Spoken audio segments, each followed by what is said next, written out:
Assalamualaikum warahmatullahi wabarakatuh. Alhamdulillahilladzi ba'atha fil ummiyina rasulan minhum yatlu alaihim ayatihi wa yuzakkihim wa yu'allimuhumul kitaba wal hikmah wa in kanu min qablu lafi dhalalin mubin. Wa huwa alladhi arsala rasulahu bil huda wa dinil haqq liyudhhirahu 'ala ad-dini kullihi walau karihal musyrikun. Wa ashhadu an la ilaha illallah wahdahu la syarika lah iqraran bihi wa tauhidan. Wa ashhadu anna Muhammadan 'abduhu wa rasuluh sallallahu alaihi wa ala alihi wa ashabihi wassalamu tasliman mazida wa ba'd. Ikhwati fillah, baik hadirin di Masjid Osaka, Jepang, ataupun para pendengar Radio Roja Bandung di mana saja Anda berada, kita masuki sesi kedua dari acara daurah hari ini, lanjutan tentang akhlak muslim yang sejati. Sesi pertama sudah kita jelaskan beberapa keutamaan dari akhlak. Sekarang kita masuki apa yang dimaksud dengan akhlak. Akhlak bentuk jamak dari khuluq. Mufradnya atau singularnya ada khuluq, jamaknya adalah akhlak. Para ulama mendefinisikan akhlak dengan suratul insan al-batiniyah. Akhlak adalah bentuk batin dari manusia. Karena manusia ada dua bentuk, bentuk zahir, bentuk batin. Bentuk zahirnya disebut al-khalaq, khalaq. Al-khalqu itu bentuk batinnya, bentuk lahirnya, kalau bentuk batinnya adalah khuluq. Kalau gambaran lahir disebut khalaq, gambaran batin disebut khuluq, jamaknya adalah akhlak. Kalau gambaran lahir ada yang bagus, kalau laki-laki tampan, badannya atletis, kalau wanita cantik, badannya seksi. Ada juga yang jelek, wajahnya jelek, badannya gemrot. Dan ada juga yang kulitnya juga jelek. Nah, demikian juga gambaran batinnya. Kalau gambaran batin yang disebut akhlak tadi adalah teraplikasikan dalam bentuk amal, maka amalnya tersebut disebut dengan sebutan suluk. Jadi akhlak adalah gambaran atau kondisi batin manusia. Kalau sudah teraplikasi dalam bentuk amalan, amalan itu disebut dengan sebutan suluk. Suluk adalah aplikasi dari akhlak.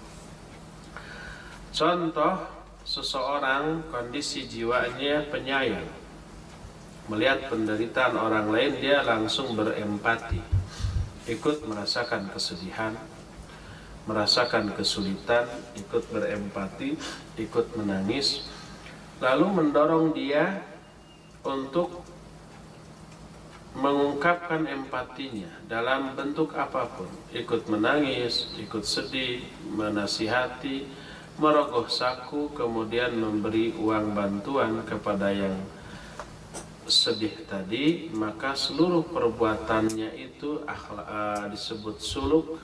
Dan karakter batinnya yang penyayang tadi, yang mudah tersentuh oleh penderitaan orang lain, itu disebut akhlak. Jadi sebenarnya Akhlak itu gambaran batin yang tidak bisa dilihat, indikatornya adalah suluk.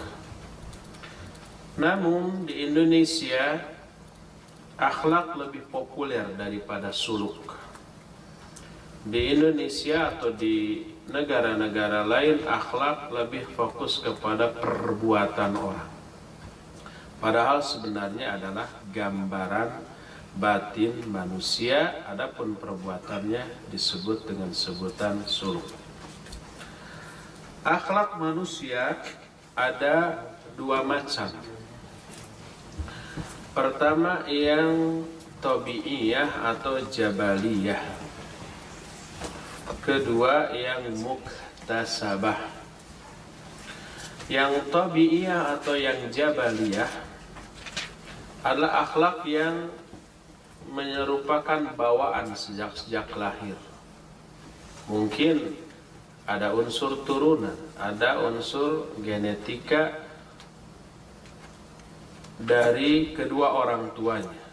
Orang tuanya sudah memiliki akhlak yang dermawan, biasanya menurun ke anaknya.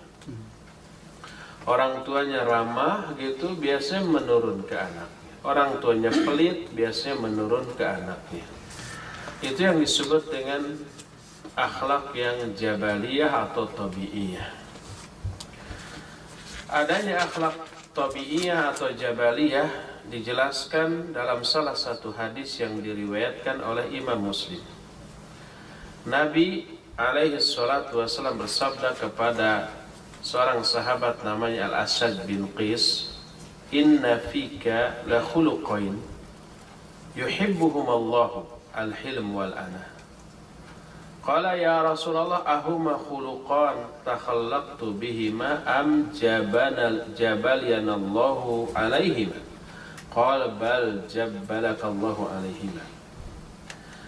Kata Rasul SAW, sesungguhnya di dalam dirimu ada dua akhlak yang sangat dicintai oleh Allah Subhanahu wa ta'ala, yaitu al-hilm dan al-ana. Al-hilm maknanya adalah kalem. Al-ana artinya kalau mau melakukan sesuatu itu dipertimbangkan, dipikirkan masak-masak, baik buruknya. Orang Sunda bilang dibeuweung, dipikir, dibulak-balik, dibeuweung, diutahkeun. Bahasa Arabnya al-ana. Bahasa Indonesianya dipikir dulu matang-matang sebelum berbuat. Nah, apakah kedua, kata sahabat itu, wahai Rasul, apakah kedua akhlak itu adalah akhlak hasil ikhtiar aku, atau Allah telah menciptakan aku di atas kedua akhlak itu? Nabi SAW berkata, bahkan Allah telah menciptakan engkau di atas kedua akhlak itu. Ini akhlak bawaan sejak lahir. Allah menciptakan dia di atas dua akhlak tersebut. Itulah yang disebut dengan akhlak jabaliyah atau tabi'iyah. Adapun yang kedua muktasabah adalah akhlak hasil ikhtiar, hasil usaha, hasil gemblengan. Awalnya dia berakhlak buruk, umpamanya dia itu jutek ke orang lain, mahal senyum gitu ya, sehingga banyak tidak disukai. Lalu ada orang yang menasihati, atau dia mendengar kajian, di pengajian tentang buruknya orang yang kasar, yang jutek, dan keutamaan tentang keramah tamahan dan kelemah lembutan. Lalu dia tertarik, tergiur dengan keutamaan itu, teriming-iming dengan keutamaan itu, lalu dia pun memulai melatih dirinya untuk ramah, selalu pasang senyum, selalu berbicara dengan lemah lembut, selalu dibarengi dengan sikap yang santun, tata bahasa yang enak, dia latih sehingga itu menjadi akhlak bagi dirinya. Berubahlah yang tadinya jutek, kasar, tidak sopan dan cemberut terus, dia berubah menjadi orang yang ramah, berubah menjadi orang yang sopan, yang santun, yang menyenangkan orang. Ini disebut dengan akhlak yang muktasabah. Nah, itulah dua jenis akhlak. Lalu bagaimana akhlak seorang muslim yang sebenarnya? Akhlak seorang muslim sangat komprehensif dari seluruh segi, tidak hanya dari satu segi semata-mata. Maka ajaran Islam mengatur bagaimana akhlak kita pertama kepada Allah Subhanahu wa taala. Yang kedua, bagaimana akhlak kita kepada Rasulullah sallallahu alaihi wasallam. Dan yang terakhir, akhlak kita kepada sesama manusia selain Rasul sallallahu alaihi wasallam. Seorang muslim baru disebut berakhlak mulia bila akhlaknya kepada tiga pihak ini bagus. Akhlak kepada Allah bagus, akhlak kepada Rasul sallallahu alaihi wasallam juga bagus, akhlak kepada sesama manusia, baik manusia itu orang tua, anak, saudara, tetangga, kawan dekat, kawan jauh, bahkan kepada binatang, bahkan kepada lingkungan hidup, seluruhnya bagus. Barulah orang itu disebut berakhlak mulia. Kalau seseorang hanya bagus muamalahnya dengan sesama manusia saja, dia dermawan, dia perhatian, dia ramah, tapi dia tidak pernah ibadah kepada Allah Azza wa Jalla. Dia tidak mengakui Nabi Muhammad SAW sebagai Nabi akhir zaman. Orang itu nggak bisa disebut akhlaknya bagus, akhlaknya mulia.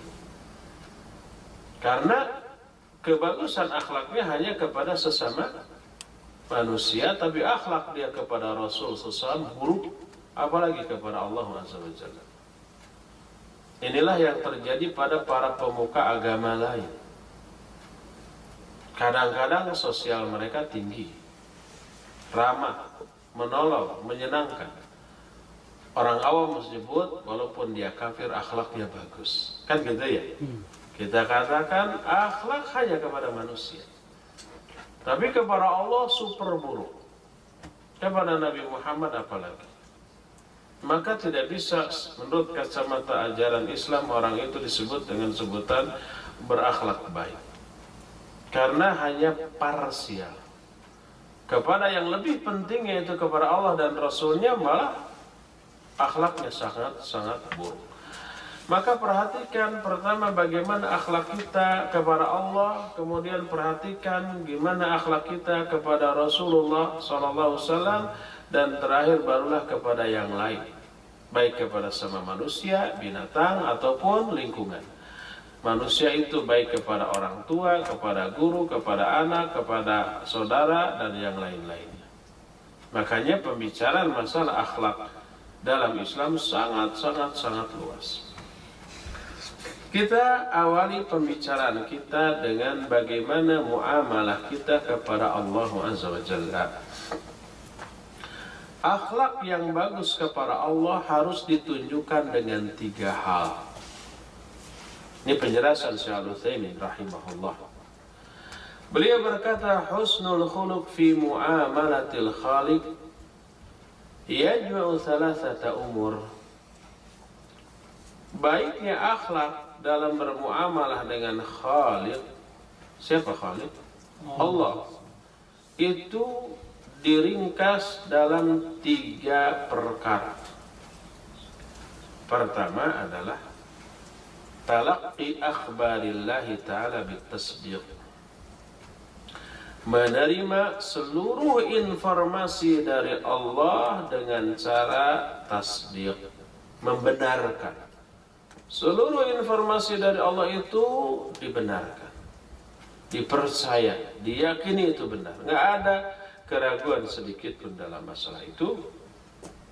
Kedua, wa talaqqi ahkamihi bitanfidh wa tatbiq, menerima seluruh hukum-hukum dari Allah dengan cara melaksanakan dan mengaplikasikan.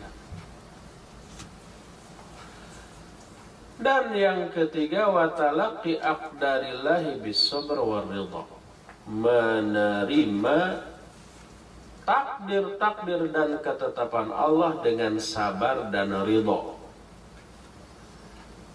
Inilah 3 sikap bagusnya akhlak seorang muslim kepada Allah Azza wa Jalla. Seluruh informasi Allah diyakini kebenarannya, seluruh hukum-hukum Allah dilaksanakan dan diaplikasikan, seluruh takdir, ketentuan dan ketetapan Allah baik yang baik ataupun yang buruk dihadapi, diterima dengan sabar dan ridha. Siapa orang yang sudah memiliki ketiga sikap ini ketika bermuamalah dengan Allah, orang itu disebut akhlaknya kepada Allah baik. Kita mulai pembicaraan masalah yang pertama dengan rincian dan contoh-contohnya. Yang pertama, akhlak kepada Allah adalah menerima informasi dari Allah dengan cara membenarkan seluruh informasi itu. Tidak boleh ada keraguan. Karena apa? Karena Allah itu adalah zat yang ucapannya adalah terbenar. Tidak ada yang lebih benar ucapannya daripada Allah. Lihat Al-Quran surah An-Nisa 87. Wa man asdaqu minallahi haditha. Siapa lagikah yang ucapannya lebih benar daripada Allah Subhanahu wa ta'ala? Allah itu sumber kebenaran, makanya salah satu di antara nama sekaligus sifat Allah adalah Al-Haq. Allah itu Al-Haq. Apa arti Al-Haq? Kebenaran, sumber kebenaran. Ucapannya adalah sebenar-benar ucapan, seluruh ucapan. Oleh karena itu wajib setiap muslim membenarkan seluruh ucapan Allah dan membela ucapan Allah Azza wa Jalla dengan seluruh yang dimilikinya tanpa ada keraguan sedikit pun kepada Allah Subhanahu wa ta'ala, sekalipun informasi dari Allah Azza wa Jalla itu berupa sebuah hadis melalui lisan Rasul sallallahu alaihi wasallam. Karena walaupun itu ucapan Rasul sallallahu alaihi wasallam, pada hakikatnya itu dari Allah Azza wa Jalla. Allah berfirman, wa may yantiqu 'anil hawa in huwa illa wahyu. Beliau tidak pernah berbicara dari hawa nafsu. Semua yang diucapkannya adalah wahyu yang Allah wahyukan kepadanya. Nabi sallallahu alaihi wasallam pun bersabda, utitul Qur'an wa mithlahu ma'ahu. Aku diberi Al-Quran dan yang sepertinya bersamanya. Yang seperti Al-Quran bersamaan dengan diturunkannya Al-Quran. Kata Imam Syafi'i, itulah maksudnya hadis. Jadi hadis juga wahyu. Oleh karena itulah maka wajib diyakini semua yang diucapkan oleh Nabi Sallallahu Alaihi Wasallam pada hakikatnya itu dari Allah. Terlebih adanya ancaman dari Allah kepada Nabi Muhammad Sallallahu Alaihi Wasallam bila Nabi Muhammad ngarang-ngarang perkataan dari dirinya tapi mengatasnamakan dari Allah. Apa ancamannya? Ancamannya diputuskan urat lehernya. Coba lihat Al-Haqqah ayat 44 sampai 48. Allahu Azza wa Jalla berfirman, walau taqawwala alaina ba'dal aqawil la akhadna minhu bil yamin thumma laqata'na minhu al-watin fama minkum min ahadin anhu hajizin. Seandainya dia, yaitu Muhammad sallallahu alaihi wasallam, mengada-adakan sebagian perkataan atas nama kami, atas nama Allah, kami akan pegang dia dengan tangan kanan kami, lalu kami akan putuskan urat lehernya. Maka tidak ada lagi seorang pun di antara kalian yang mampu menghalangi dia dari pemutusan urat leher itu. Tidak bisa menolong. Mati seketika itu juga. Itu kalau Nabi SAW ngarang-ngarang sendiri dengan mengatasnamakan Allah Azza wa Jalla. Dan sejarah membuktikan Nabi Sallallahu Alaihi Wasallam meninggal dalam keadaan urat lehernya utuh, tidak putus. Menunjukkan apa? Menunjukkan bahwa beliau tidak pernah mengada-adakan perkataan atas nama Allah padahal dari dirinya sendiri. Ini semakin memperkuat bahwa apa yang beliau katakan itu adalah wahyu dari Allah Azza wa Jalla, sekalipun itu hadis. Maka wajib kita percaya, baik yang beliau informasikan itu masuk akal ataupun tidak masuk akal, realistis ataukah tidak realistis, sejalankah dengan hasil eksperimen, hasil penemuan ilmiah modern ataukah tidak. Seperti contoh apa yang oleh Nabi dijelaskan lalu tidak masuk akal kita, umpamanya tentang munculnya Dajjal laknatullahi alaih di akhir zaman dengan ciri-ciri yang tidak masuk akal kita. Dajjal itu bisa memerintahkan langit untuk menurunkan hujan atau menahan hujan, bisa memerintahkan tanah untuk menumbuhkan tumbuh-tumbuhan atau tidak, membawa air dan api di kedua tangannya. Yang kelihatan air sebenarnya api, yang kelihatan api sebenarnya air. Tentang Nabiullah Isa alaihi salatu wassalam yang tidak mati tapi diangkat ke langit dan di akhir zaman akan turun kembali untuk membunuh Dajjal laknatullahi alaihi. Semua tidak masuk akal, tapi diinformasikan oleh Rasul SAW dalam hadis-hadis yang sahih sebagai wahyu dari Allah. Wajib kita percaya 100%.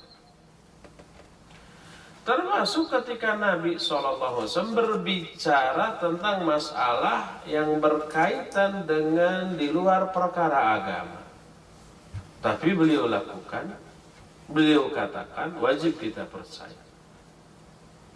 Contoh sebuah hadis yang diriwayatkan oleh Imam Bukhari dalam kitab sahihnya dari Abu Hurairah radhiyallahu anhu.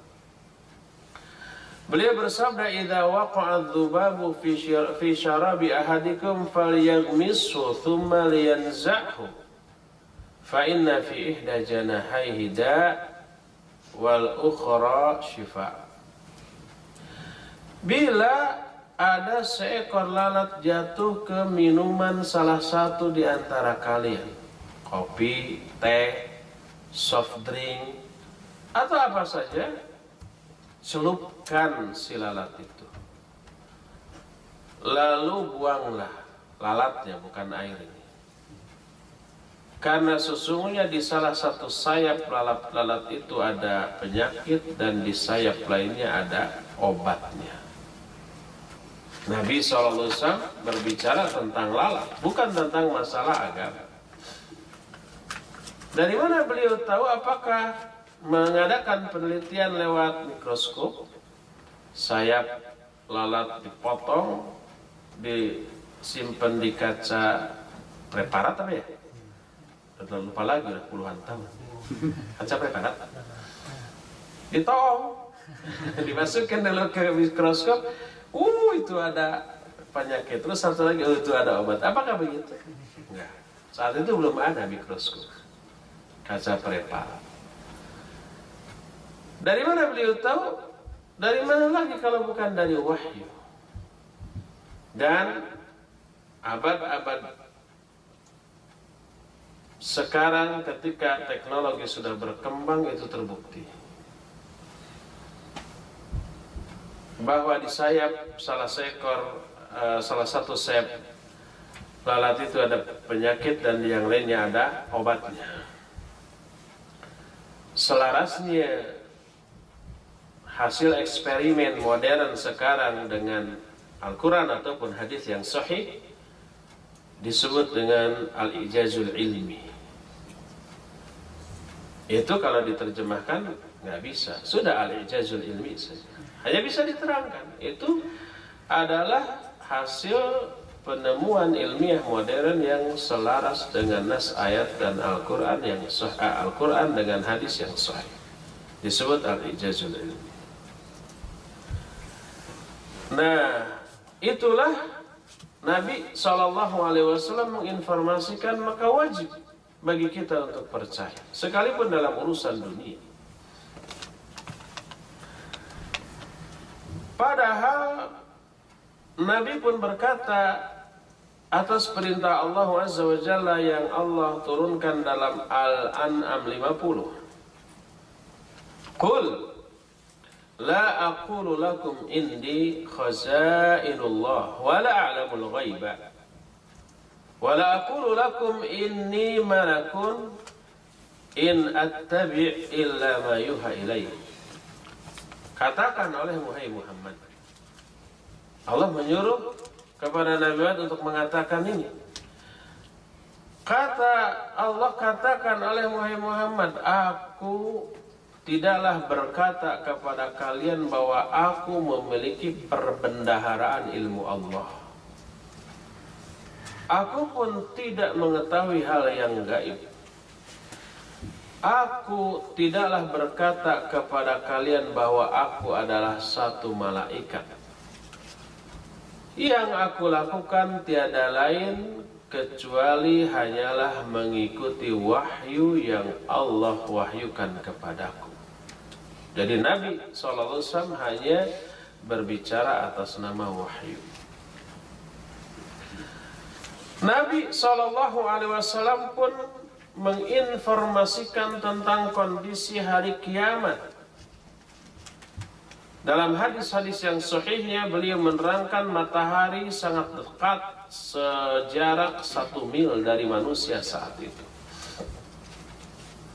Bayangkan, jangankan 1 mil, jutaan mil dari bumi pun panasnya nggak ketulungan. Di Jepang ini konon sekarang puncaknya musim panas ya, nggak seberapa. Saya nggak merasa tersiksa dengan di sini karena sebelum ke sini baru saja dari Saudi dengan panas mencapai 47 derajat Celcius.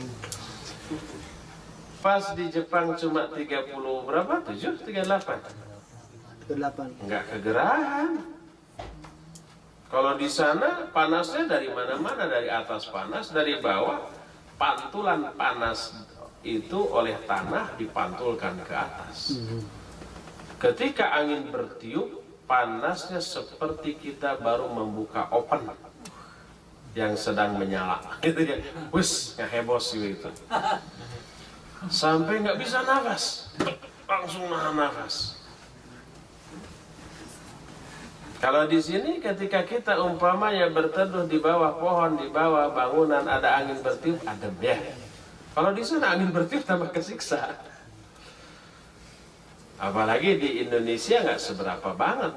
Di Bandung sepanas apapun tidak seperti panas di Jepang sekarang. Padahal mataharinya jutaan kilometer, jutaan mil dari kita ya. Apalagi kalau matahari sangat dekat 1 mil. Masuk akalkah?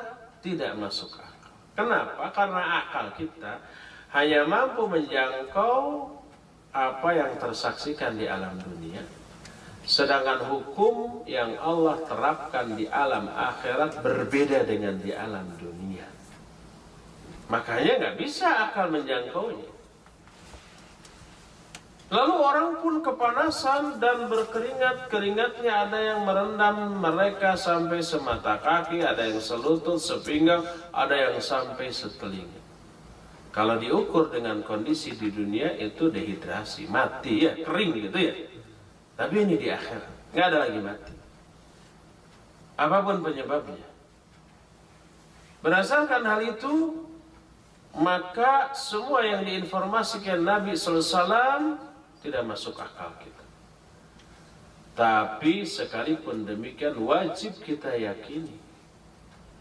Karena itu informasi berdasarkan wahyu dan akhlak kita kepada Allah Azza wa Jalla adalah membenarkan seluruh ucapannya, seluruh informasinya, dan seluruh berita baik yang sekarang, yang dulu ataupun yang akan datang, masuk akal ataukah tidak, realistis ataukah tidak, terketahui hikmahnya atau tidak, selama itu bersumber dari Quran atau hadis yang sahih, wajib kita percayai.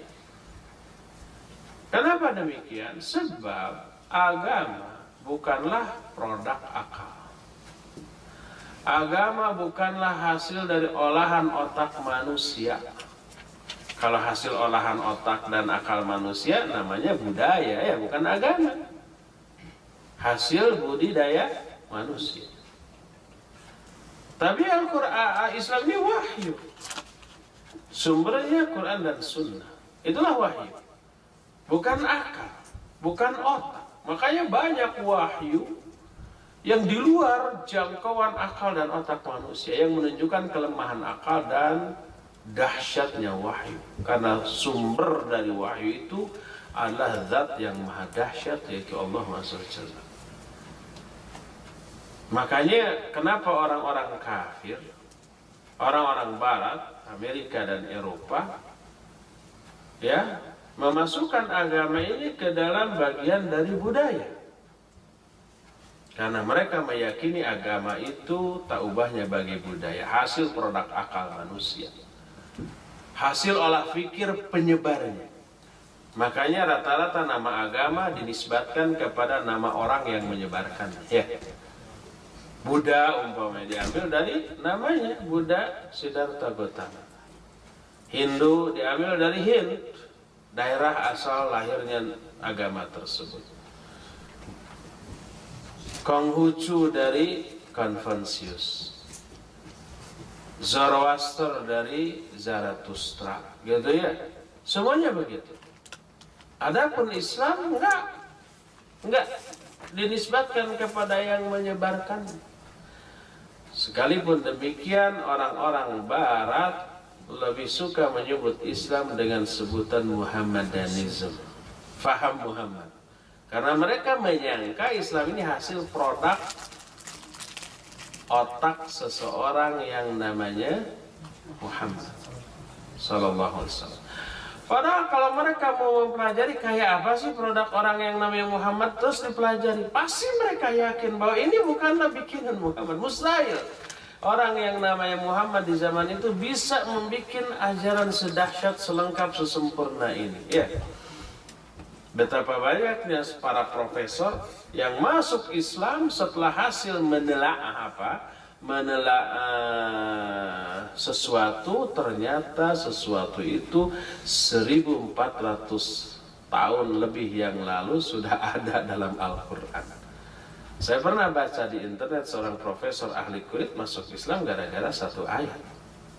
Dia menemukan bahwa yang bisa menyebabkan manusia merasakan panas, dingin, sakit, enak, itu adalah kulit, permukaan kulit.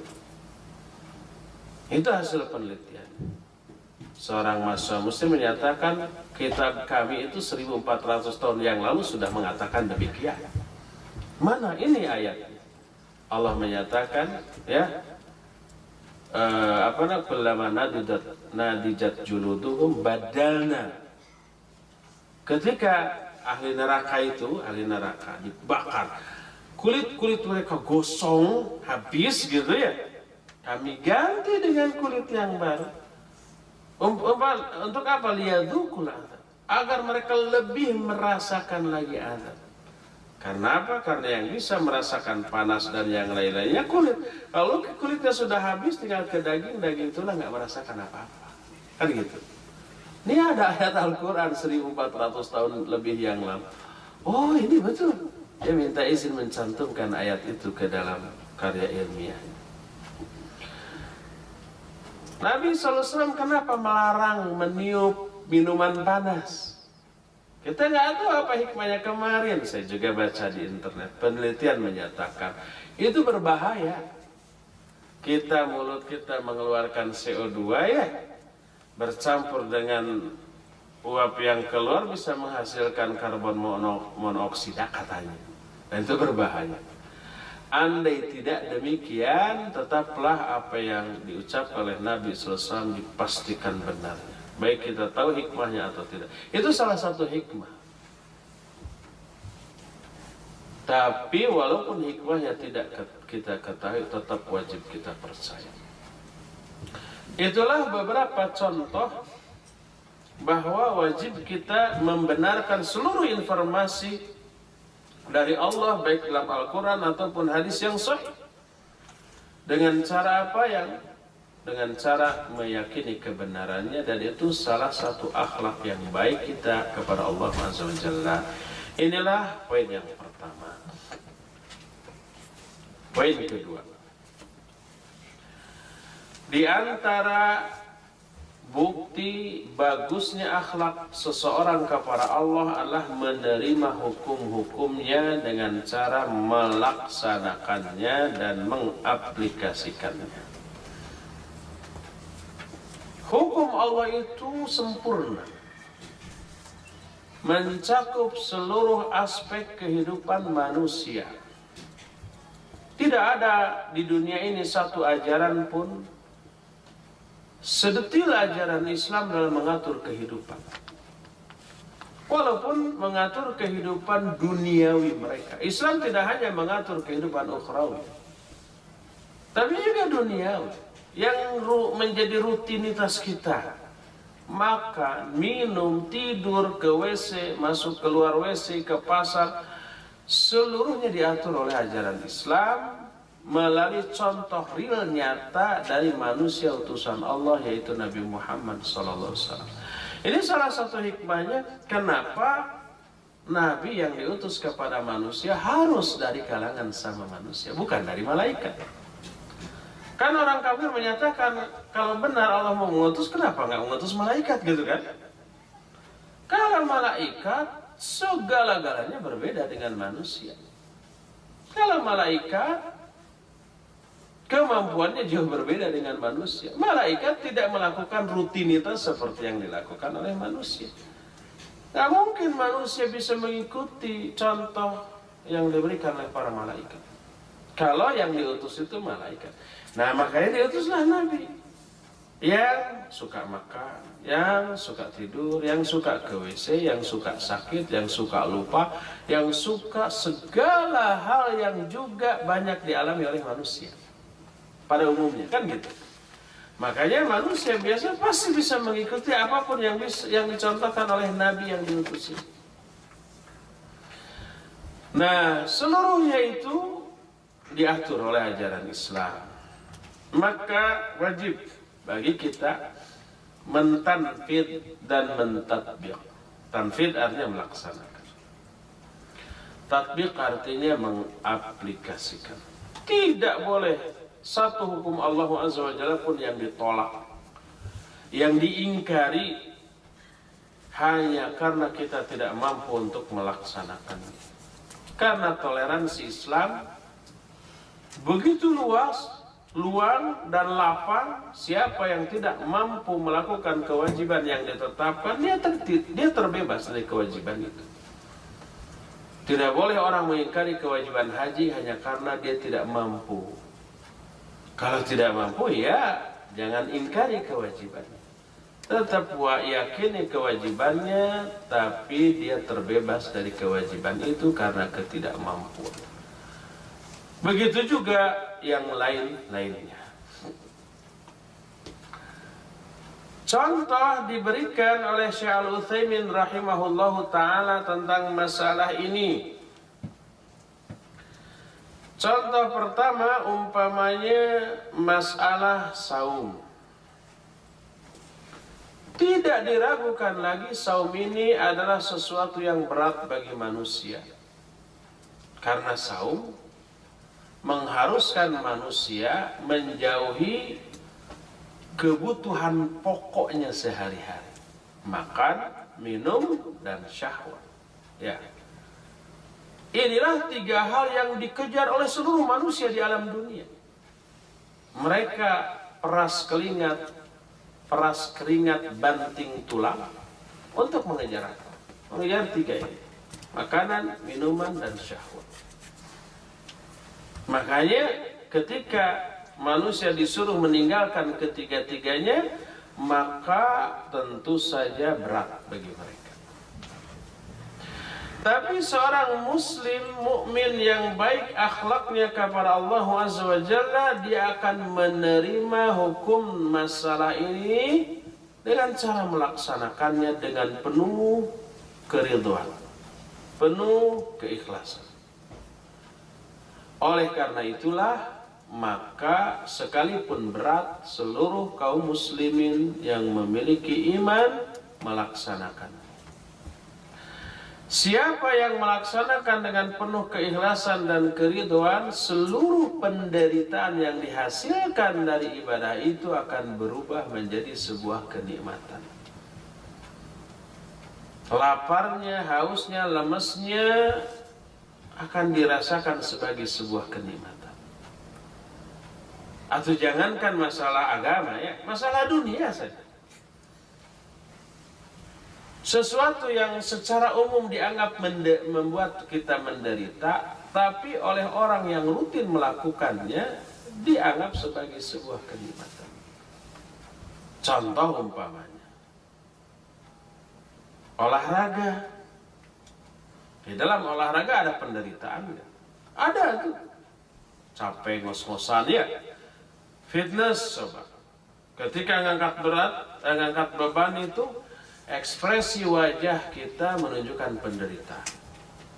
Ketika ngangkat yang berat itu sampai istilah bahasa Sundanya tiba berege.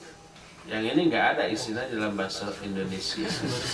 Tahu tiba berege? Tiba berege. Coba kalau kita mengangkat beban berat, ekspresi kita aja, gitu kan? Ngedan, itu mah di WC. Gitu. Penderitaan itu kan. Keringat bercucuran, nafas ngos-ngosan gitu kan.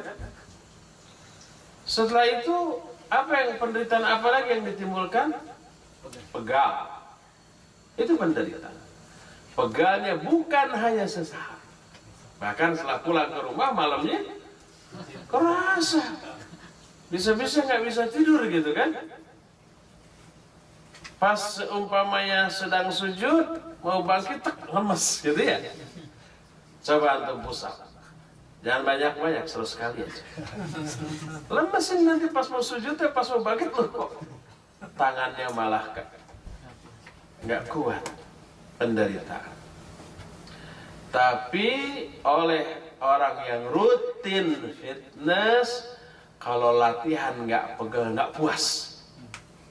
Pernah nggak ada yang mengalami itu? Kalau latihan nggak pegel tuh nggak puas. Cuma keringatan, belum apa-apa ini, saya pokoknya kalau nggak pegel nggak akan berhenti. Dan setelah pegel, dia merasakan kenikmatan dengan pegalnya. Karena tahu pegal tersebut sebagai tanda reaksi tubuh. Ya, untuk apa? Memperbaiki sel-sel yang rusak dengan olahraga tadi. Yang rusaknya nanti diperbaiki atau dibuat sel-sel baru yang lebih bagus daripada sebelumnya, sehingga lebih sehat dan lebih kuat. pegalnya dirasa lagi sebagai sebuah kenikmatan dan bukan lagi sesuatu yang membuat dia menderita. Para ahli bela diri coba latihan, sparring, sekali dua kali kena pukulan sakit, tapi lama-lama sakit itu dirasa sebagai sebuah kenikmatan. Pokoknya kalau latihan sparring partner nggak benyut-benyut nggak puas. Kadang-kadang sengaja dikirain, ayo nggak menghindar, ayo pukul yang keras, nggak kerasa. Di punggung ayo kalau takut dibalas dari belakang, itu kan? Pukuli semua yang ada di belakang saya sampai pegal-pegal, puas dia. Kalau nggak seperti itu nggak puas, karena dia tahu pegal-pegal dan sakit di belakang punggungnya habis kena pukul itu juga reaksi tubuh untuk memperbaiki daya tahannya, stamina-nya, kekuatannya, dan seterusnya. Setelah itu lebih kuat lagi, kan gitu. Sehingga mereka memiliki moto, daripada berkubang darah di medan tempur, lebih baik bermandi keringat ketika latihan. Gitu kan? Seperti itu. Itu dalam urusan duniawi, apalagi dalam urusan akhirat. Seperti laparnya, hausnya, lemasnya orang yang saum, awalnya 1-2 hari mungkin dianggap sebagai penderitaan, tapi lama-lama lapar itu ternyata nikmat. Terlebih seorang muslim meyakini semakin hebat penderitaan dari sebuah ibadah, semakin besar pahala dan semakin banyak dosa yang berguguran. Al-ajru ala qadril masyaqqah. Pahala itu didasarkan pada kadar penderitaan yang ditimbulkan dari ibadah tersebut. Maka sekalipun saum itu berat, dia akan menjalaninya dengan penuh nikmat. Dan seusai Ramadan berlalu, kerinduan kepada rasa lapar dalam saum itu kembali mencuat. Dan Allah memfasilitasi, ini ada 6 hari bulan Syawal, silakan. Itu kan, seusai 6 hari bulan Syawal, ini ada Senin Kamis, ada Daud, ada Ayamul Bid, dan yang lain-lain. Difasilitasi untuk menyalurkan hasrat dari saumnya secara sah menurut syariat. Nah, jadi orang yang menyadari hakikat dari seluruh perintah Allah, dia akan menganggap bahwa itu media untuk meraih seluruh kenikmatan di dalam melaksanakan hukum Allah. Makanya berkata Ibnu Abbas radhiyallahu anhu ketika menafsirkan ayat Siratal ladzina an'amta alaihim fi ibadatika ya Rabbi. Siratal mustaqim itu adalah jalan orang-orang yang telah Engkau beri nikmat dalam beribadah kepadamu ya Allah. Orang yang telah menempuh siratal mustaqim, dia akan merasakan nikmat dalam ibadah, baik saum ataupun yang lain-lainnya. Contoh lain adalah sholat. Secara fisik sholat itu lebih mudah dibanding saum. Sholat tidak harus lapar. Sholat tidak begitu lama selama saum. Sholat tidak harus peras keringat, nafas ngos-ngosan, dan badan pegal-pegal. Enggak. Secara fisik sholat lebih enteng. Akan tetapi secara psikis sholat dirasa sangat berat. Terutama oleh orang-orang yang lemah iman, oleh orang-orang munafik.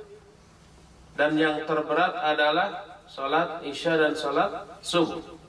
Nabi SAW bersabda, "Afqalus sholati 'alal munafiqin sholatul isya wa sholatul fajr." Salat yang paling berat bagi orang munafik adalah salat isya dan salat subuh. Seandainya mereka tahu keutamaan yang terkandung dalam kedua salat itu, la atauhuma al-habwa, pasti mereka akan mendatangi sekalipun dengan merangkak. Beratnya salat secara psikis ini juga dinyatakan oleh Allah Azza wa Jalla dalam Al-Qur'anul Karim. Lihat Al-Baqarah 45-46, wasta'inu bis sabri was shalah wa innaha lakabiratun illa 'alal khashiin. Minta tolonglah kalian dengan sabar dan sholat, karena sungguhnya sholat itu benar-benar sangat berat. Lihat, Allah mengungkapkan sholat itu sangat berat dengan 2 kali penekanan. Pertama, dengan memakai huruf inna. Dalam bahasa Arab, inna itu disebut dengan sebutan huruf taukid. Wa innaha lakabiratun. Makanya taukid itu artinya menekankan. Makanya inna diartikan apa? Sesungguhnya. Sungguh-sungguh, benar-benar. Bukan main-main. Kedua, adanya huruf lam, lakabiratun. Lam dibaca pendek. Lam di sana disebut juga lam taukid, yang artinya benar-benar. Makanya yang dibaca panjang. Kalau dibaca panjang, jadi terbalik artinya. La dengan bacaan panjang artinya apa? Tidak. La gitu ya.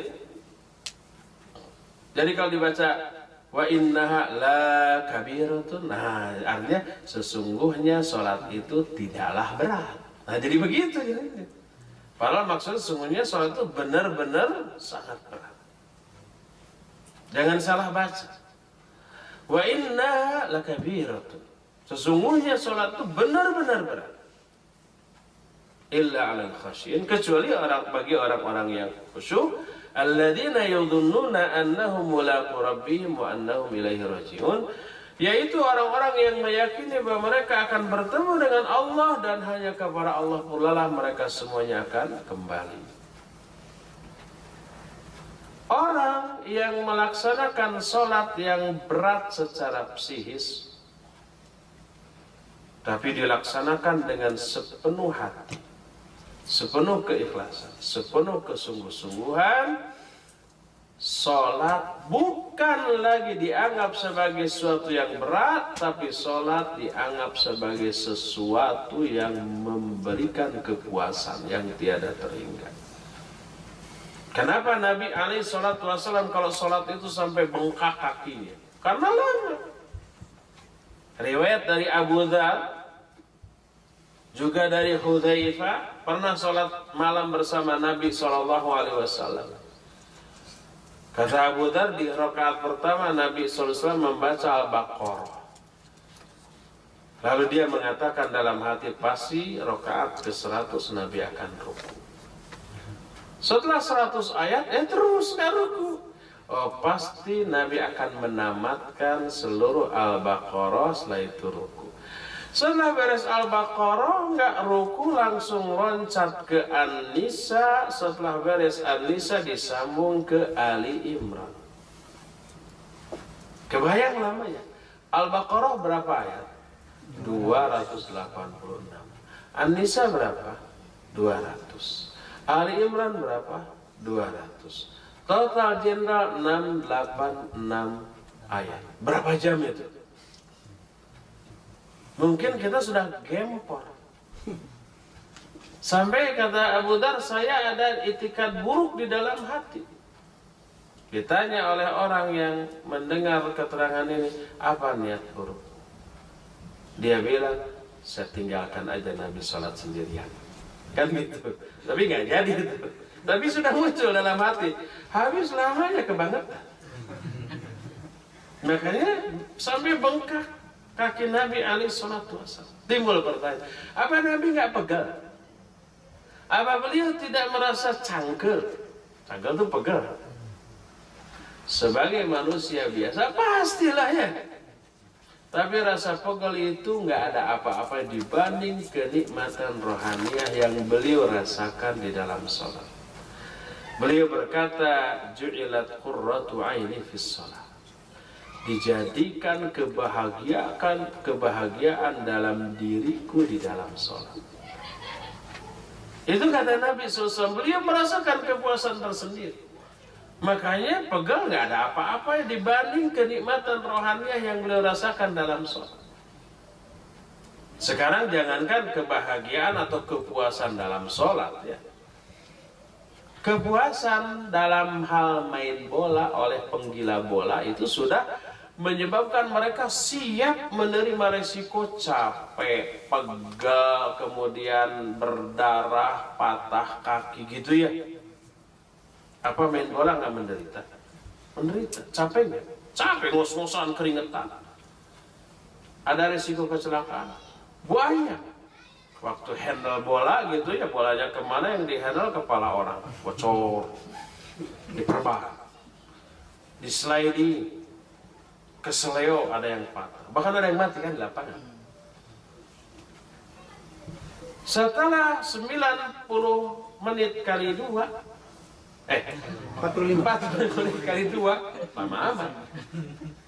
Boleh dikatakan para pemain keluar lapangan dengan cara berjalan dan ekspresi yang kurang normal. Ada yang terpincang-pincang, ada yang nyengir gitu kan. Walaupun yang masih normal ada, tapi ngos-ngosan. Ya capek, ngos-ngosan, ya pegal, yang ada resiko kecelakaan. Besoknya diajak main bola lagi, hayu gitu kan.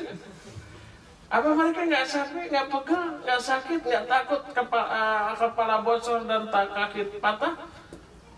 Pasti ada, tapi dibanding kepuasan ya yang mereka rasakan selama main bola itu nggak ada apa-apa, nggak apa-apa. Walaupun bukan orang profesional, kita bukan kita, selain saya, antum gitu kan, suka nggak futsal, main bola gitu kan, walaupun nggak bisa tuh. Dilihat dari bentuk bodinya paling cuma ada stamina cukup untuk lari. Pas dipakai nendang cuma 2 meter. Ada untuk nendang, nggak ada untuk lari. Tapi esoknya diajak lagi, mau lagi. Walaupun orang itu sudah keselio, wah beberapa bulan nggak bisa, terpincang-pincang. Setelah sembuh diajak lagi, main lagi yuk. Kapok nggak? Ayo, nggak kapok. Para kenikmatan dalam main bola nggak seberapa, risikonya besar. Sebaliknya kenikmatan dalam ibadah seperti sholat luar biasa dan risikonya cuma pegal. Nggak ada orang keluar rumah gitu digigit pakai tongkat. Kenapa? Habis tahajud tadi malam. Nggak ada yang gitu.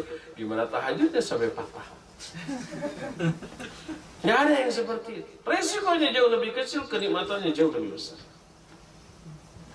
Ini kalau orang benar-benar melaksanakan apa yang Allah perintahkan kepada dirinya. Itu dalam contoh dalam ibadah, yaitu dalam saum dan di dalam sholat. Hukum Allah dalam melaksanakan ibadah. Contoh lain di dalam muamalah. Allah Azza wa Jalla mengharamkan riba dengan pengharaman yang jelas. Wa ahallallahu al-bai'a wa harrama riba.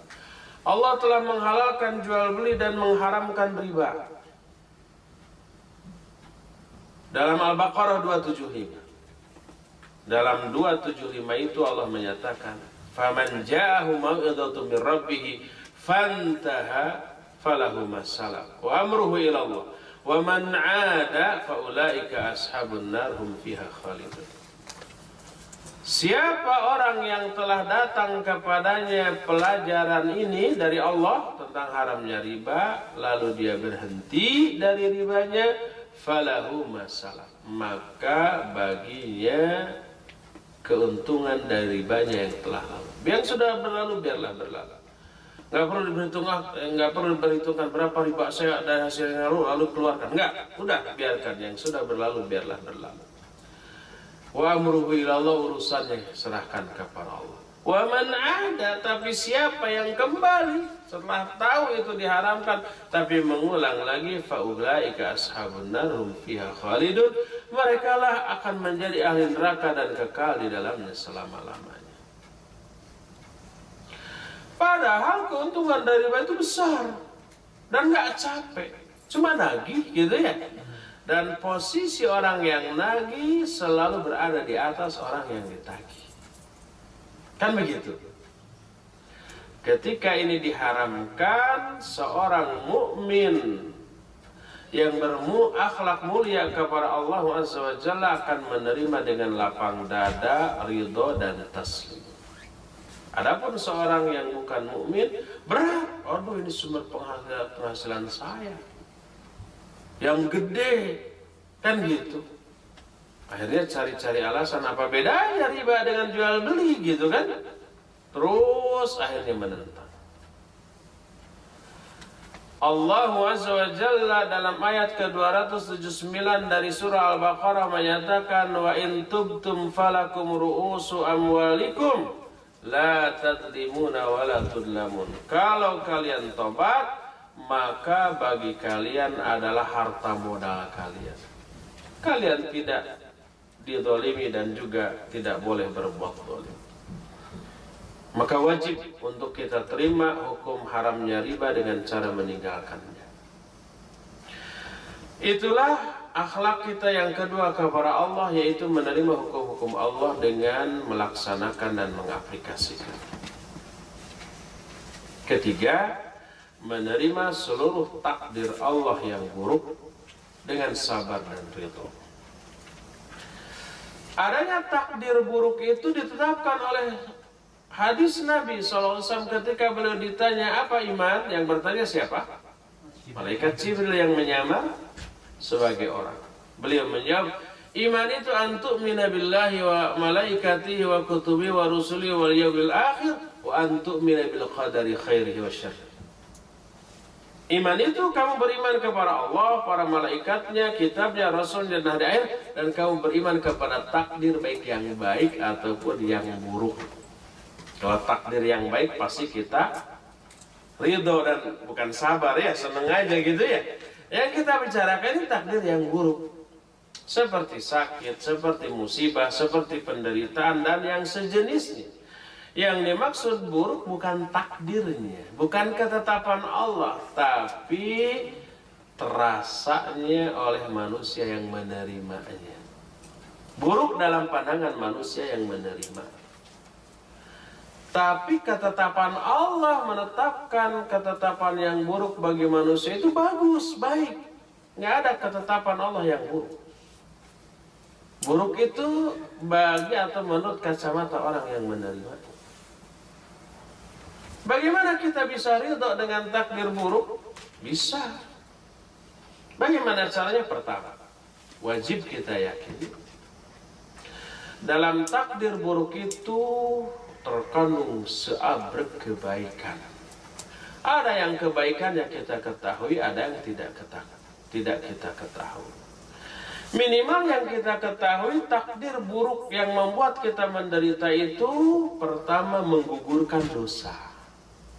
Seluruh penderitaan yang kita alami, apapun penyebabnya, itu menggugurkan dosa. Walaupun ada sebatang duri yang melukai kita dengan luka ringan, itu pun menggugurkan dosa. Kesedihan, kelelahan, keresahan, kegelisahan, itu menggugurkan dosa. Ketegangan, termasuk itu penderitaan, menggugurkan dosa tanpa harus tobat dari dosa itu. Itu pertama. Kedua, penderitaan itu melahirkan kesabaran, dan sabar melahirkan apa? Pahala yang besar. Innama yuwaffas sabiruna ajrahum bighairi hisab. Allah memberikan pahala kepada orang sabar tanpa hisab. Ketiga, ini ingat, seusai satu penderitaan, satu kesulitan berlalu, Allah jamin akan didatangkan dua kemudahan setelahnya. Hafal nggak ayat? Masa nggak hafal? Kebangetan tuh, anak TK aja hafal. Inna ma'al usri yusran. Inna ma'al usri yusran. Dua kali kalimat itu diulang. Apa maknanya? Maknanya setelah satu kesulitan akan datang dua kemudahan. Itu maknanya. Dari mana makna itu diambil? Itu dari kaidah ilmu sastra, ilmu balaghah. Al-usri, kesulitan, pakai alif lam. Inna ma'al usri. Sedangkan yusran tidak pakai alif lam tapi pakai tanwin. Kaidah dalam ilmu balaghah menyatakan kalau isim ma'rifat. Isim ma'rifat artinya kata benda yang sudah tertentu. Dan tanda ma'rifatnya dengan adanya alif lam, salah satunya. Tanda ma'rifat banyak, hanya salah satunya alif lam. Maka kalau kata benda yang beralif lam diulang 2 kali walaupun katanya sama, bendanya itu juga. Tapi kalau kata benda memakai tanwin, disebutnya nakirah, tidak beralif lam, lalu diulang 2 kali dengan lafaz yang sama, walaupun lafaznya sama tapi dua-duanya tanwin, maka bendanya berbeda, ada 2. Kita lihat kesulitan al-usri pakai alif lam, dan yusron yaitu kemudahan pakai tanwin. Dua-duanya diulang. Kalau yang pakai alif lam diulang walaupun 2 kali, bendanya tetap satu, itu juga. Kesulitan yang kedua itu sama dengan kesulitan yang pertama. Kalau yusron walaupun sama lafadznya tapi dua-duanya pakai tanwin, menunjukkan kemudahan yang pertama dengan yang kedua itu berbeda. Ada 2 kemudahan. Inilah yang menyebabkan bahwa makna ayat itu mengatakan setelah 1 kesulitan akan datang 2 kemudahan. Ini janji Allah, dan Allah tidak pernah ingkar janji. Maka ketika kita mengalami sebuah penderitaan dan kesulitan, tunggulah 2 kemudahan yang akan datang setelahnya. Begitu tuh ada kesulitan, senang, tandanya sebentar lagi saya akan dapat 2 kemudahan. Walaupun nggak tahu apa 2 kemudahan itu, masih menjadi misteri bagi kita yang belum kita ketahui kecuali setelah kita mengalaminya.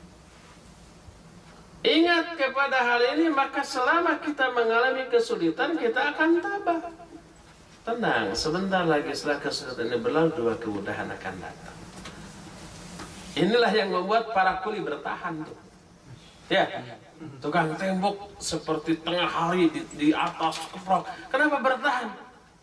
Karena nanti hari Sabtu dapat duit. Nggak pernah ada capek nggak? Capek, berhenti aja. Nggak akan mau pasti ya. Pasti nggak akan mau. Walaupun capek, keringetan, kepanasan, nggak akan mau. Tapi kok tabah, sabar. Sebab nanti hari Sabtu, kalau di sana sih setiap Sabtu gajiannya, kalau kuli-kuli begitu. Nggak tahu di sini. Itu yang membuat bertahan. Coba di kalangan di sini kan pasti ada yang bekerja, dan kerja pasti capek sehari 8 jam gitu ya. Kenapa mau sih? Apa nggak capek, nggak pegel, nggak bete gitu? Nggak apa BTT, boring gitu? Pasti ada ya penderitaan. Tapi kenapa mau? Nanti akhir bulan dibayar. Itu yang membuat setiap karyawan betah di sana, walaupun menderita. Dan ketika ditawari mengundurkan diri, nggak, ini ada pesangon, nggak mau, ya, nggak mau. Pernah dikasih pesangon loh, sekian puluh kali gaji ya, Pak, nggak mau, ingin terus, walaupun nggak dapat pesangon, nggak apa-apa. Nah itu untuk urusan dunia, apalagi urusan akhirat. Oleh karena itulah, di balik setiap penderitaan terkandung banyak kemaslahatan. Dengan cara ini kita bisa sabar. Oleh karena itu, ketetapan Allah dalam memberikan takdir buruk untuk kita adalah baik. Sebagai ilustrasi begini, seorang pasien datang ke dokter. Setelah diperiksa, dokter memberi ketetapan yang menurut pasien buruk. Apa saja coba? Suntik, pelorotkan celana. Mau apa dok? Oh jelas sama jarum nih. Berapa senti? 10 senti. Buruk nggak? Buruk. Tapi ketetapan dokter dalam menyuntik itu buruk apa baik? Baik. Kadang-kadang lebih dari itu. Harus diinfus, harus dioperasi, kadang harus diamputasi, kan gitu. Buruk terasanya oleh si pasien, tapi ketetapan dokter memutuskan operasi, memutuskan infus itu baik demi kesembuhan si pasien. Ada nggak pasien? Enggak.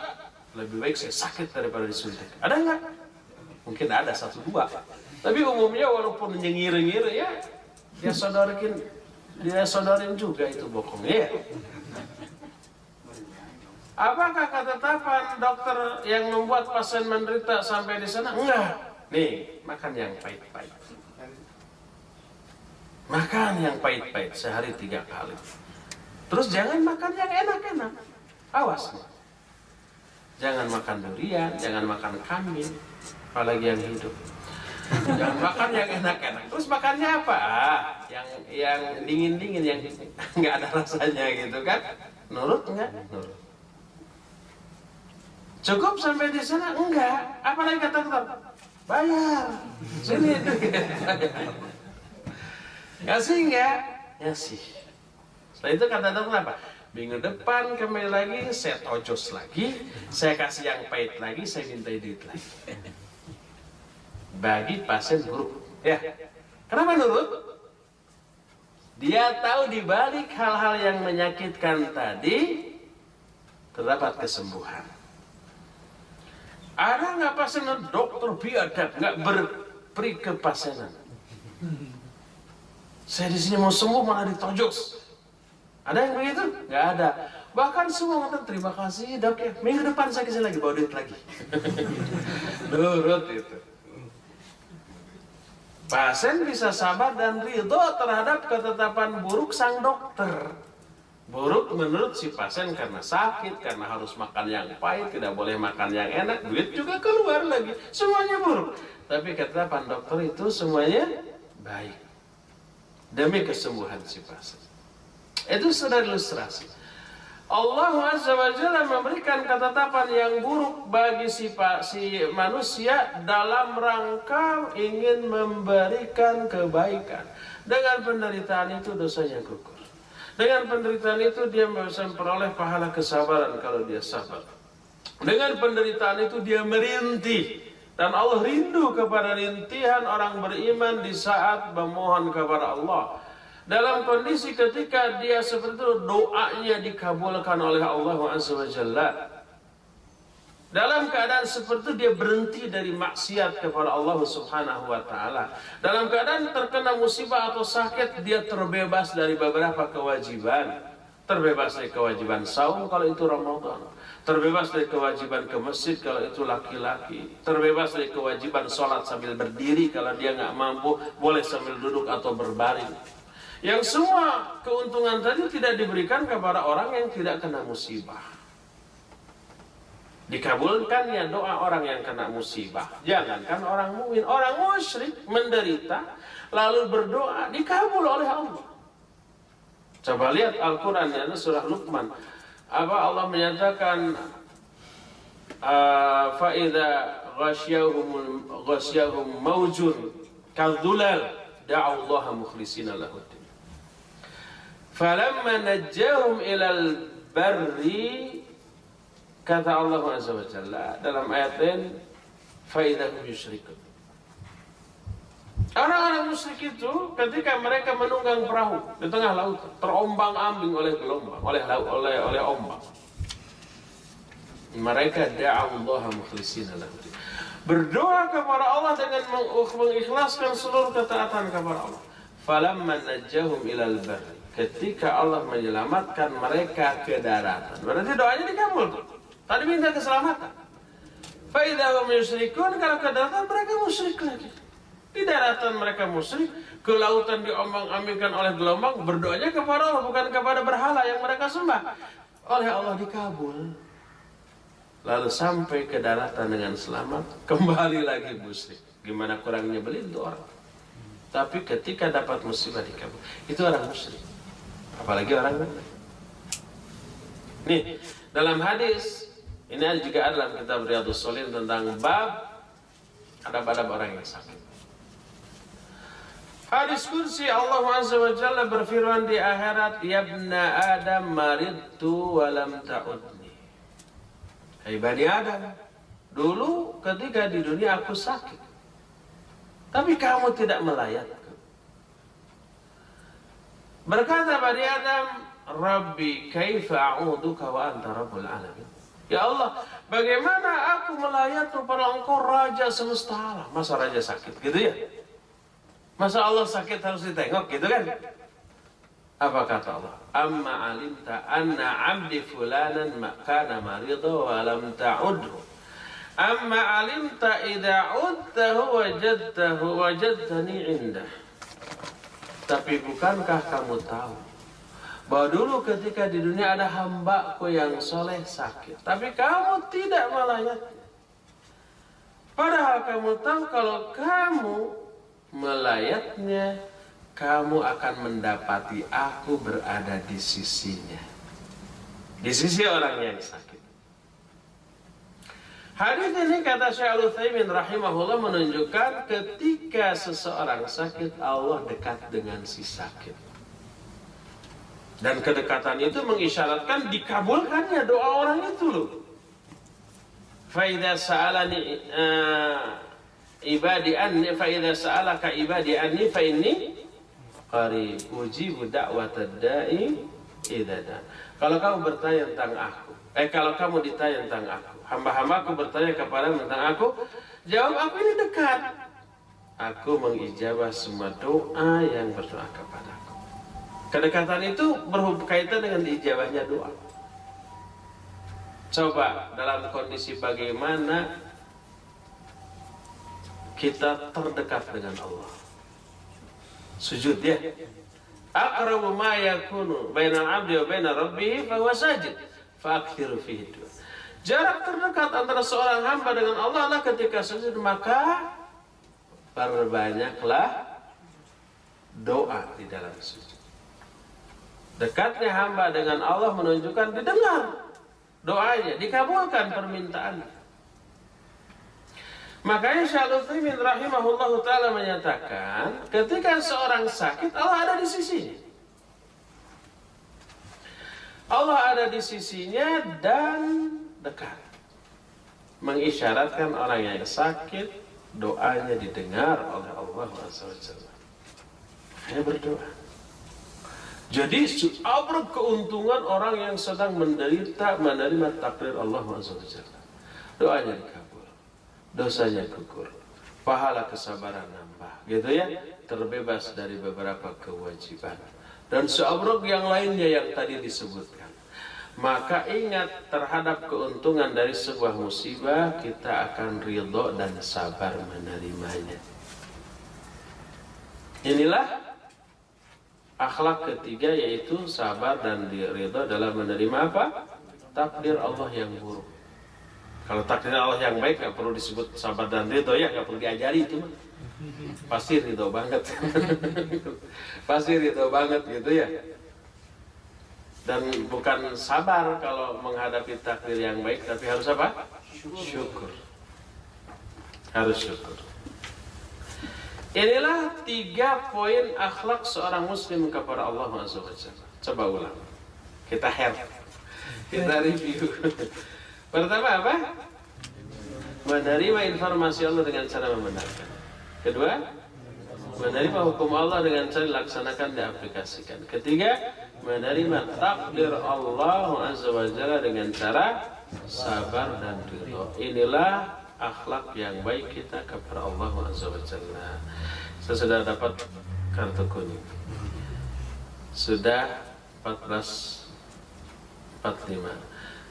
Terakhir jam berapa? Tutupnya? Sesi kedua? Sampai 3.4. Oh, 3.4. Masih lama, tenang. Setengah jam lagi kalau begitu ya.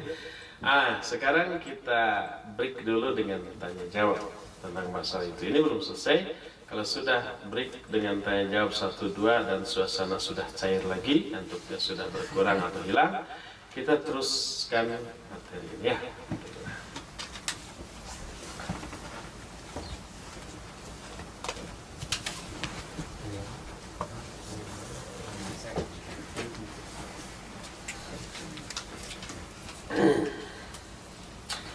Apakah lutut laki-laki termasuk aurat?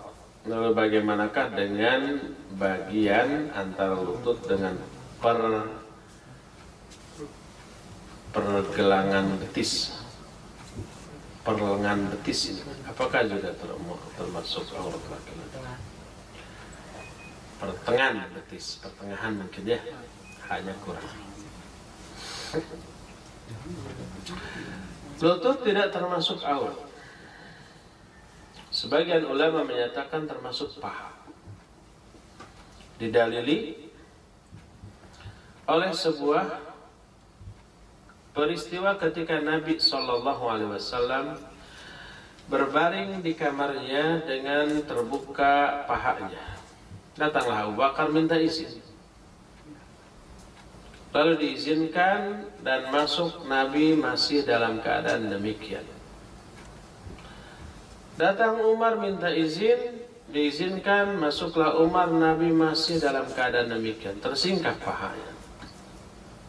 Datanglah Utsman bin Affan radhiyallahu anhu,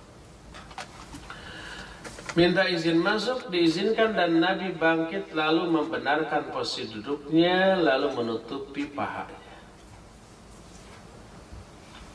Seusai tamu pergi, Aisyah bertanya, "Ya Rasulullah, engkau duduk sambil agak berbaring dengan terbuka kedua pahamu. Ketika datang Abu Bakar tetap, datang Umar tetap, tapi kenapa ketika datang Utsman engkau bangkit dan menutupi pahamu?"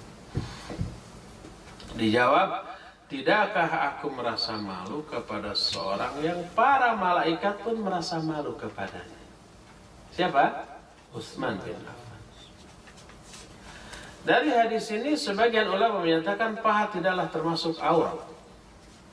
Kalau termasuk aurat, pasti kedatangan Abu Bakar dan Umar juga ditutup. Lalu kenapa ketika Utsman ditutup? Karena Utsman sangat pemalu. Para ulama menjelaskan ketika mensyarah hadis tersebut, sikap pemalu Utsman akan mengakibatkan bila dia mendengar atau paha Nabi terlihat, dia bisa balik lagi dan tidak jadi menunaikan hajatnya. Karena alasan itu Nabi menutupnya, bukan karena alasan aurat. Karena kalau alasan aurat pasti sudah ditutup sejak Abu Bakar dan Umar datang.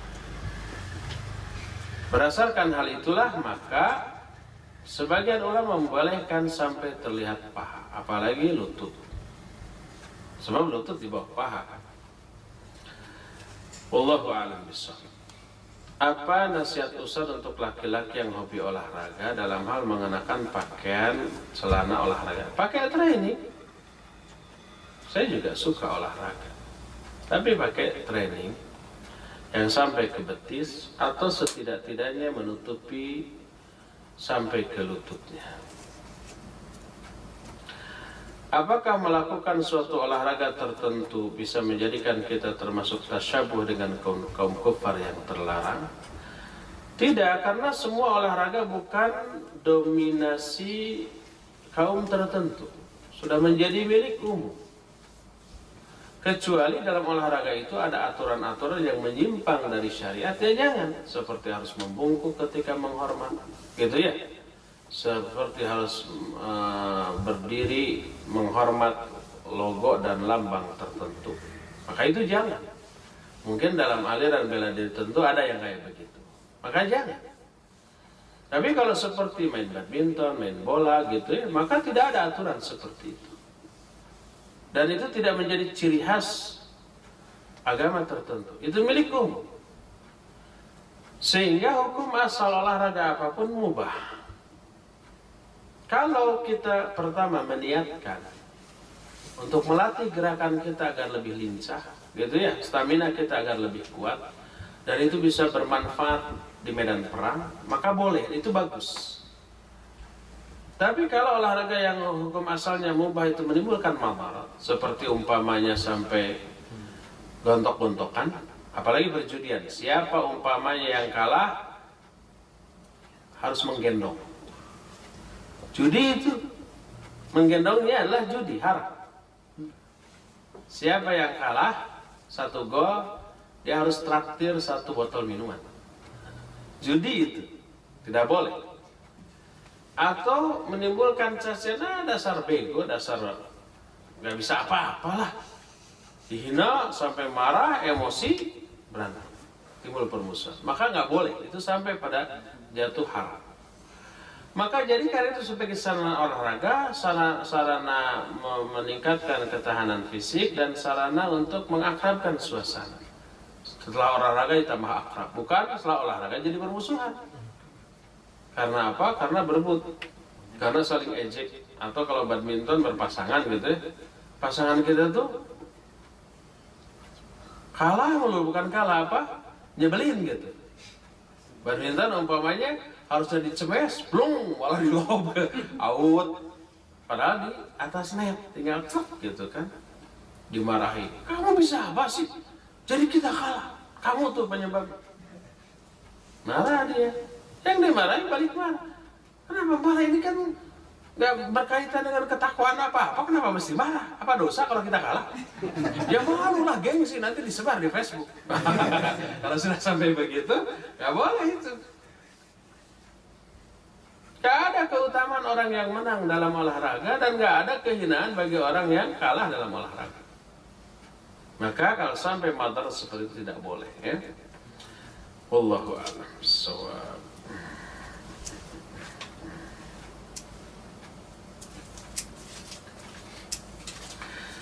Jika Rasulullah SAW tidak dibolehkan berdoa dengan melaknat orang lain, apakah kita juga tidak boleh melakukannya?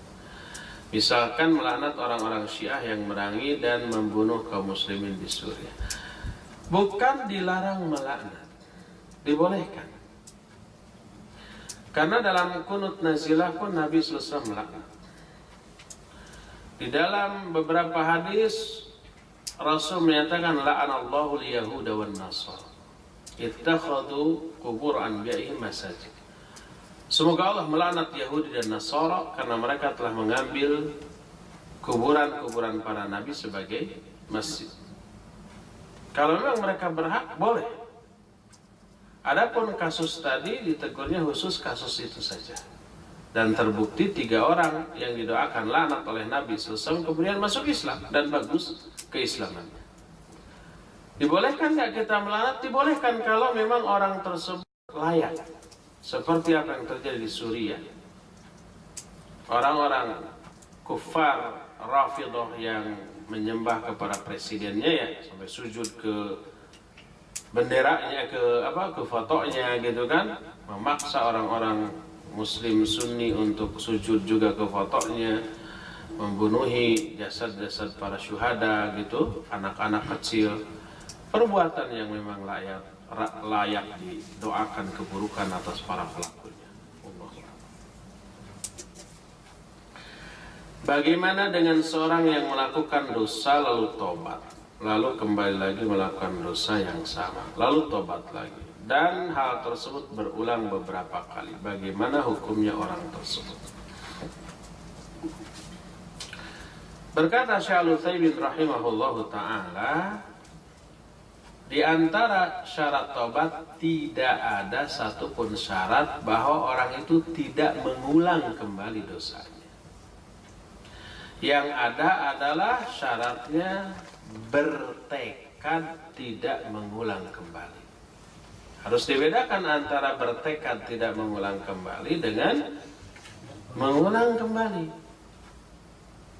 Dengan tidak mengulang kembali itu beda, ya.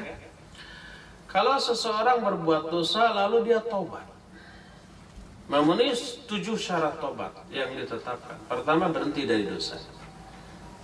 Kedua, menyesal. Ketiga, bertekad tidak mengulang kembali, tidak merencanakan untuk berbuat lagi. Syarat keempat, bila dosa yang berkaitan dengan hak orang, kembalikan hak itu. Kalau ngambil nyuri pulpennya, kembalikan. Kalau tobat tapi pulpennya terus dipakai, nggak tobat itu, kembalikan, minta maaf. Kelima, lakukan sebelum sakaratul maut.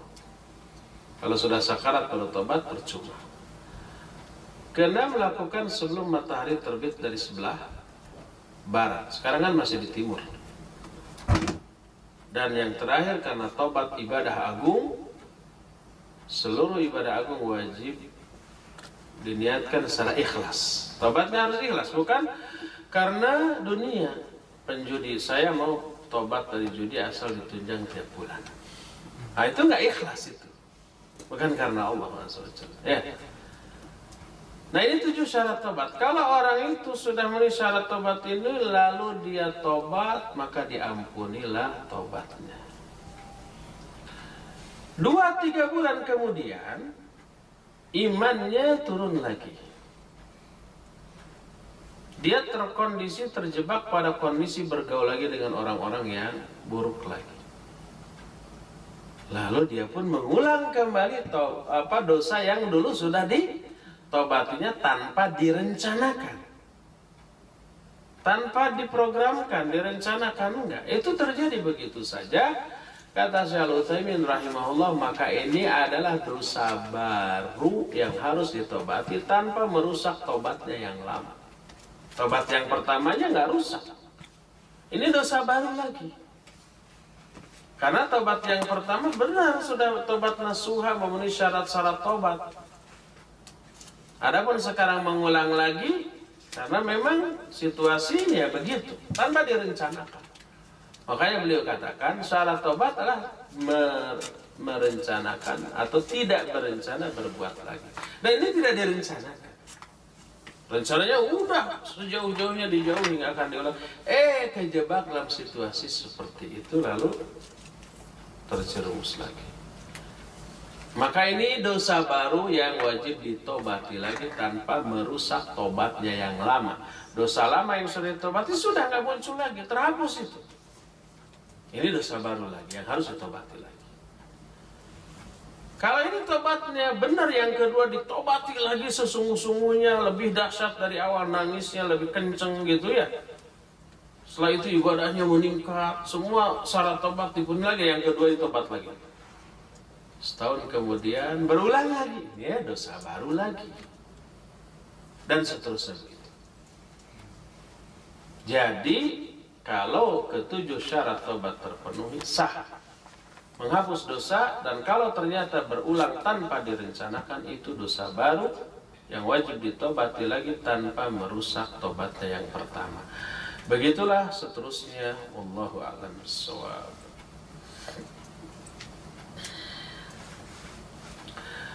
Saya ingin memuliakan orang tua saya dengan sering menghubunginya dan memperhatikan mereka. Namun saya sering sungkan kepada suami, yakni khawatir jika apa yang saya lakukan membuat suami merasa perhatian untuknya berkurang. Mohon nasihat. Emangnya nelponnya ini sering menghubungi, maksudnya nelpon dari sini gitu ya? Emangnya tiap hari atau sehari 5 kali gitu? Dan sehari nelpon sejam, suami dibiarkan. Kalau sampai begitu ya nggak boleh, suami bisa jengkel. Tapi kalau umpamanya tidak sesering itu, paling seminggu sekali nanya kabar bagaimana, dengan izin kepada suami, saya yakin suami nggak apa-apa. Karena telepon nggak akan lama. Saya juga kan sering telepon, nggak mungkin lama-lama. Orang tua juga memaklumi, apalagi dari Jepang ke Indonesia biaya pulsa mahal umpamanya ya. Lagi pula kalau toh pakai Skype umpamanya yang murah atau ada yang gratis apa saya lupa dulu tuh. Bahan pembicaraan nggak akan lama-lama banget, nggak akan sampai sejam. Setelah nanya kabar gini-gini udah 5 menit 10 menit sudah, nggak akan terus bercanda gitu kan. Saya yakin kalau seperti itu suami nggak ngapa-ngapain. Dan suami tidak boleh merasa mangkal kalau sebatas yang wajar, bahkan nyuruh.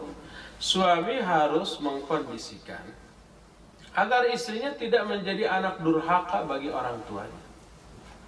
Kalau istrinya lalai, kok Bu, Ma, atau Mi, saya nggak pernah lihat kamu nelpon ke orang tuamu, dan gitu nanti orang tuamu tersinggung loh. Apa anak saya masih ingat nggak gitu kan? Ayo telepon, kasih. Wis pulsa telepon saya, pakai telepon saya nih. Silakan, habiskan seadanya. Sisanya tinggal 10 rupiah lagi. Habiskan.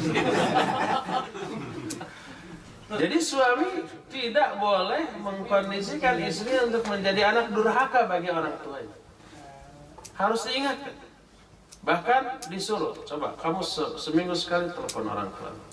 Sebulan sekali kirim orang tuamu uang, nih dari saya sekian. Sehingga anaknya dianggap anak berbakti oleh orang tuanya, istrinya dianggap anak berbakti oleh orang tuanya. Maka istri dapat pahala, suami dapat pahala. Istri juga begitu, tidak boleh mengkondisikan suami untuk menjadi anak durhaka kepada orang tuanya. Harus mendorong untuk menjadi anak berbakti.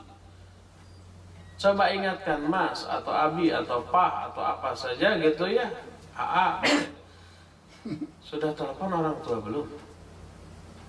Belum, nanti sekarang aja nggak apa, nanti mereka merasa apa, dilupakan oleh kita sebagai anak. Telepon pas gajian, jangan lupa ya orang tua mau sendiri kirim. Jangan sampai sebaliknya ngirim orang tua terus gitu. Kita juga masih butuh untuk jalan-jalan, untuk piknik ke Spanyol. Akhirnya si suami nggak berani ngasih ke orang tuanya sendiri. Akibatnya orang tuanya sakit hati. Ya, ta'awun 'alal birri wat taqwa, jangan ta'awun 'alal itsmi wal 'udwan. Saling mengingatkan. Orang tua dari istri kita adalah mertua kita, yang orang tua kita juga yang wajib untuk kita muliakan. Tidak boleh membeda-bedakannya.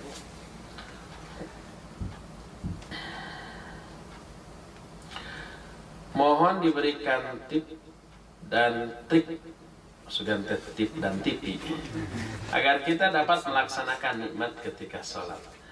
Buka lagi aja kajian Ramadan kemarin. Ramadan kemarin di itikaf di masjid saya membahas kiat meraih kehusyuan dalam sholat. Mungkin sudah diupload ya ke internet. Kalau enggak, buka aja website Radio Roja Bandung, di sana ada filenya, coba dibuka ya. Nah itu nggak bisa 10 menit, 20 menit. Sekarang yang tersisa, nggak ada tersisa, sudah habis waktunya. Itu dibahas 2 tahun berturut-turut, sejak tahun lalu sampai tahun sekarang belum selesai. Karena bukunya atau kitabnya tebal gitu ya, belum selesai juga. Sekarang harus diterangkan dalam waktu 5 menit.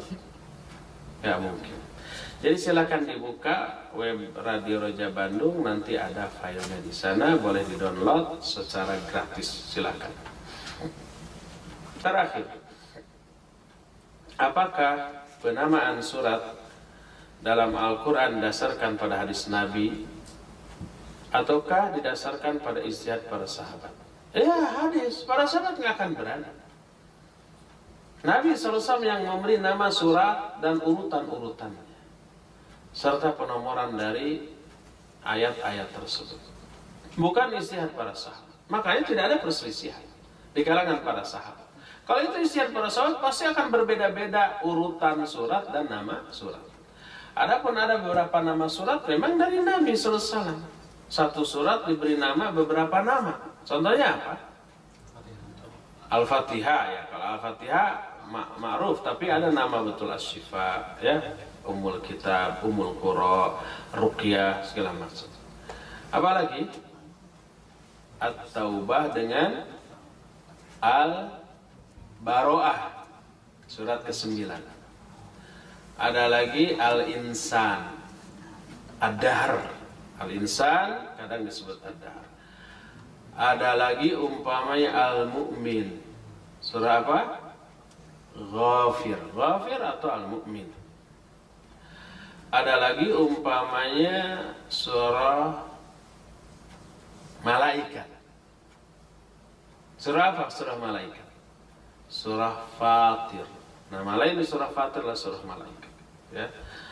Jadi ya, yang memberi nama-nama itu adalah Nabi SAW, sehingga tidak ada perselisihan di kalangan para sahabat dalam penamaan dan urutan-urutan tersebut. Kalau diserahkan kepada ijtihad para sahabat, pasti ada yang berbeda ya. Ya, cukup sampai di sini karena waktu yang kita miliki sudah habis, sisanya istirahat. Nanti insya Allah kita akan berjumpa kembali jam 4 seusai sholat asar, jam 4 waktu Osaka dan bukan waktu Indonesia Barat. Di waktu Indonesia Barat jam 2 nanti ya, sejam lagi. Subhanakallahumma bihamdik, asyhadu an la ilaha illa anta, astaghfiruka wa atubu ilaik. Walhamdulillahi rabbil alamin. Wassalamualaikum warahmatullahi wabarakatuh. Waalaikumsalam warahmatullahi wabarakatuh.